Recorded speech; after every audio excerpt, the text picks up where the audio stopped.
Hello ladies, gentlemen, boys, girls, innies, outies, and in betweeners. My name's Dan. Welcome back to another PAP Reports. Today is Wednesday, April the 15th, 2020. And today we're starting with a police constable from Avon and Somerset. Simon Bidgood was dismissed from Avon and Somerset Police after he admitted adding a man he had never met, the partner of one of his colleagues, as a friend on Facebook, and then chatted with him on social media sites, messenger service, while he was on duty. He then used the website to create a fabricated text exchange between himself and his colleague, sending the screenshot of the faked messages to the man, claiming it was a genuine conversation. At his misconduct hearing, Bidgood was found to have breached standards of professional behaviour, including duties and responsibilities, honesty and integrity, and discreditable conduct. Bidgood was then dismissed without notice. However, on April the 16th, tomorrow, an appeal tribunal hearing will be held after Bidgood appealed the decision. Now, there's currently no more information, but I will let you know if this lying cop is allowed back to commit more breaches of professional standards. Police abusing powers was never set up solely to highlight police abuse of power, but rather all those in a position of authority or trust who breach professional behaviour or abuse those they are there to serve. But we don't often get to hear about the following kind of professional. Dr. Abdul Basit has been suspended but will be allowed to remain in the profession after he grabbed a woman by the throat and punched her in the face during a string of arguments. Bassett is said to have mocked the woman, known only as Dr. A, about her academic record, and this led to a violent confrontation between her, Bassett, and another doctor in a flat in Brighton. The other doctor, referred to only as Mr. B, dialed 999 and the police attended. The medical practitioner's tribunal service hearing was told Bassett punched Dr. A in the face and on the ear, then hit Dr. B. Dr. A said she suffered swelling and bruising to her left eye. Bassett was arrested and questioned by police, but no action was taken. But he was later reported to the General Medical Council. Bassett was found guilty of serious professional misconduct after the GMC accused him of a pattern of emotional, psychological and verbal abuse towards Dr. A. So, of course, he was given just 4 months suspension. After he promised to improve his anger management problems. Bassett initially denied wrongdoing, claiming the victim wanted to decimate him. However, footage of the fight, which had been accidentally recorded on a mobile phone, was produced as evidence. The tribunal found that the allegation of punching Dr. A and Dr. B was proven, and it also found the accusation of pushing, shoving and squeezing Dr. A's neck was proven too.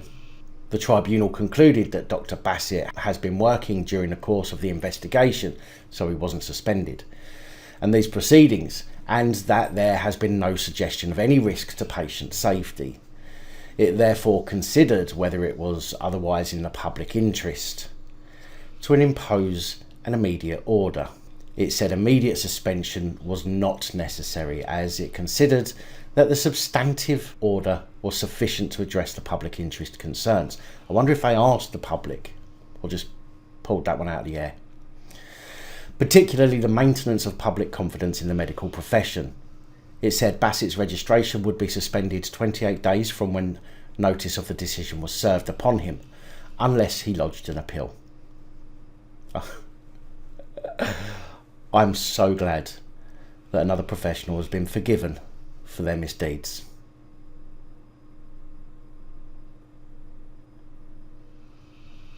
"20-year-old Liam Skillicorn from Douglas in the Isle of Man has been sentenced to 6 weeks in jail after pleading guilty at Douglas Courthouse to leaving his home and failing to be tested after allegedly showing coronavirus symptoms.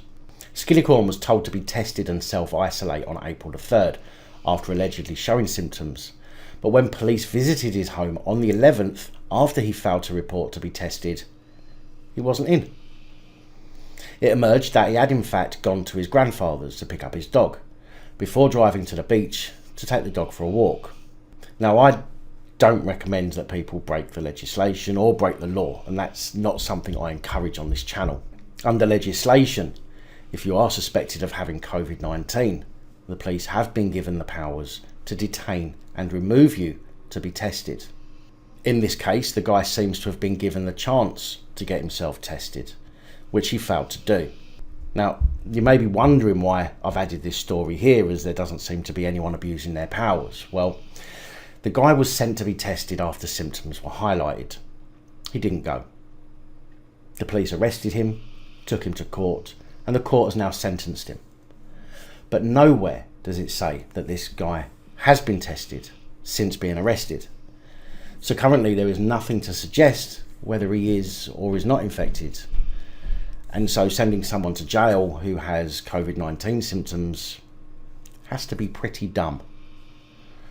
And normally you would expect reports to add whether he had been tested or not, as it's newsworthy. You know, did he have it? Did he not have it? But there is no mention that I can find. And I think that's a little bit odd. Lauren Davies, a 34-year-old disabled woman from Glasgow, has berated the police for their intimidating approach to enforcing new rules amid the coronavirus lockdown. Lauren, who lives with Ehlers-Danlos syndrome, I think that's how you pronounce it, was threatened with a fine as she took a rest from carrying groceries by sitting on a park bench. Ehlers-Danlos syndrome is a connective tissue disorder and affects different people differently. Some people it can result in a hernia, while other people it can cause joints to become loose and dislocate in some circumstances. Lauren and her partner were carrying a week's worth of shopping between them when she felt that her wrist and shoulder joints were on the verge of dislocation. Almost as soon as they sat down, they say they were approached by two constables who came to point out the current recommendations.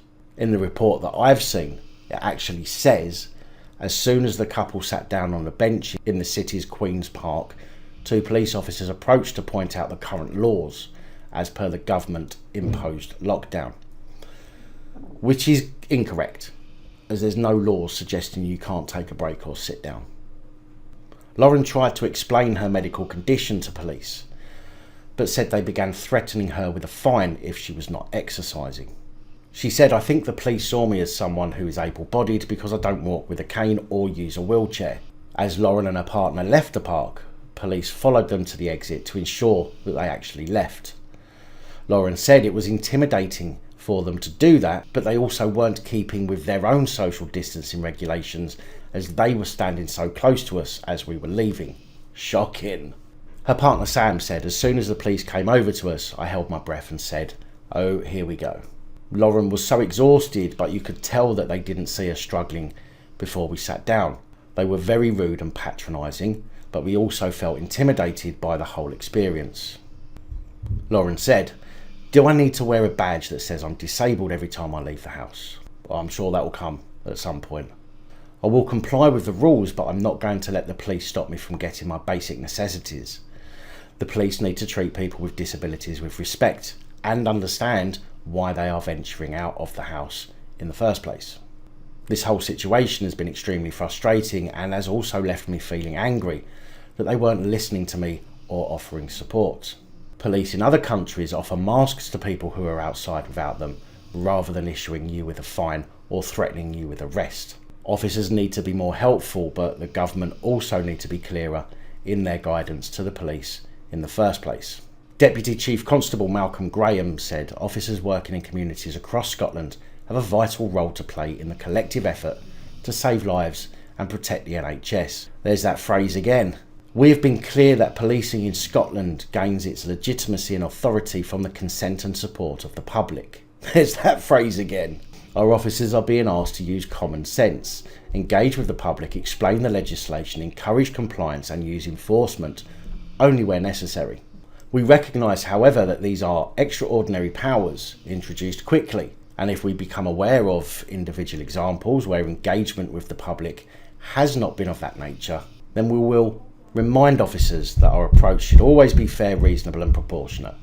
So nothing about reprimanding them for abusing it, just reminding them not to get caught next time. Now, after that last story, the following might seem a bit of a kick in the teeth. Chairman of the Thames Valley Police Federation, Craig O'Leary, has been reminding staff of the force to look after their mental health if they're off work self-isolating. Craig O'Leary said everybody else is allowed to leave their homes under a list of very restricted purposes to halt the spread of the virus. But this could be tough for officers who wanted to be on the front line protecting their communities. Yeah, because it's only the police who want to go out, isn't it? It's not like everyone else wants to go back to work, eh? He said, we're not able to go out and we're not able to lead the lives that we've been used to leading. Are we? That will undoubtedly affect people's health and well-being and having those restrictions placed upon them. Correct, Craig. But again, it's not just the police, is it? In fact, the police have it far easier than we do in that respect. The force will offer support, paid for out of the public fund. The constables will have friends and colleagues they can still speak to. Some people have no one and are getting no support at all. The Police Federation insisted that providing the correct support to officers was an essential part of ensuring they stayed well, both physically and mentally, whether they are working or in self-isolation. But sod the rest of the community, eh? O'Leary added, we're doing everything we can in terms of signposting officers to mental health charities.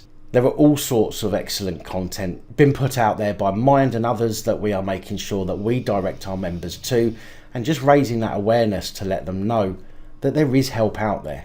There are some really useful tips out there for officers who are self-isolating at home with their families. We would encourage our members to make use of those websites and the content that they provide. Now, for a service that's supposed to support the public and keep people safe, they seem very selfish about keeping that support and safety for their own. Chief Constable Ian Hopkins from Greater Manchester Police has apologised and said he feels embarrassed and saddened following the arrest of a man wrongly accused of breaching the coronavirus lockdown. You will, no doubt, have seen the footage online, but here's a short clip. Lock me up for what? Breaking COVID guidelines. Put your hands on your head. Put your hands on your head or you're going to get sprayed. Put your hands on your head. Why am I getting sprayed? Am I being threatening? Am I being threatening towards you? Am I being threatening? Turn around or you're going to get sprayed. Am I being threatened? Turn around or you're going to get sprayed. Put your hands on your head like I'm telling you. What are you for? Just one of them. I haven't done anything wrong. Release your hands or you're going to get sprayed. You just told me to put them on my head. You can't tell me to do one thing and then tell me to do something else. Put your hands behind your back. I'm putting my hands behind my back. You're dying to spray that, you. I know. What's up with you? The man's arrest happened while he was delivering food to relatives on Friday.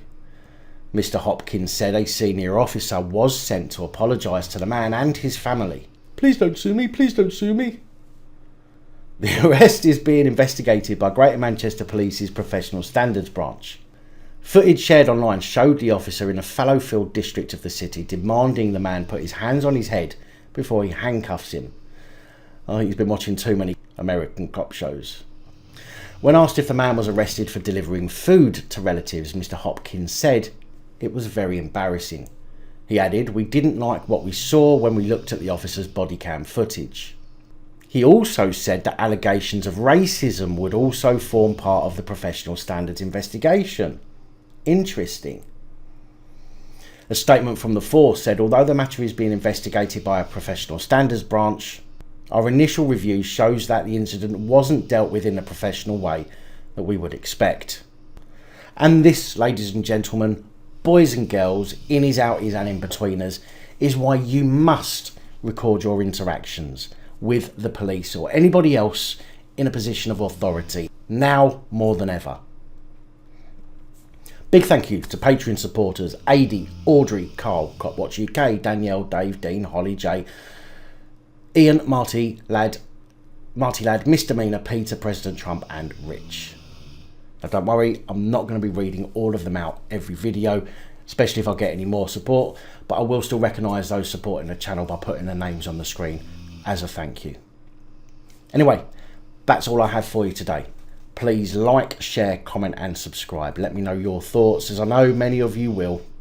And until next time, stay safe, look after each other, film the police and other officials.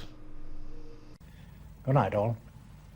Thank you for taking the time to watch this video. If you like the content and you'd like to help support the channel, you can do so. In the description of every video there are some links to ways that you're able to help support the channel so I can continue putting out content. If you're unable to help us in that way, hit that subscribe button up the top there. If you haven't already, become a subscriber. That is support enough. Share the videos, comment, like, it all helps. If you're looking for something else to watch, up top there is my latest video. Down the bottom there is a video that YouTube recommends for you.